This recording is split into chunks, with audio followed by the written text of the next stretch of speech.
Hey everyone and welcome back to another video. In this video, I'm going to be going over how to make a preset Instacart grocery list. Now this video is going to be particularly useful for individuals. Let's say that you want to go ahead and order the same groceries every time you use Instacart.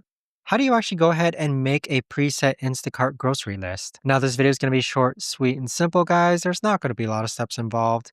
Now, in order to do this, what you're first going to do is log on to Instacart and go ahead and click on the profile icon in the upper right hand corner. Then from here, you want to scroll down and then click on Saved Lists. Next, click on the plus icon in the upper right hand corner. Now, you have to choose a store, so click on Choose a Store and let's actually go ahead and select Costco. Then we're going to actually title this Grocery List Costco. Now, you can choose to add a description or just leave it blank. That's optional.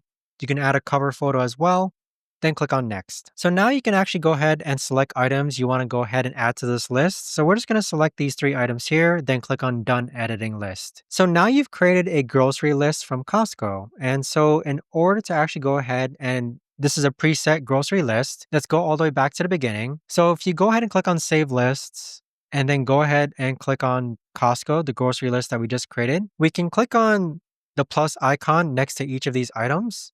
And then we can click on Continue to Costco. So once you do so, you can actually see that those items that we've just added are now in our Costco shopping cart. But that right there, guys, is the best and easiest way that I know of to actually go ahead and make a preset Instacart grocery list.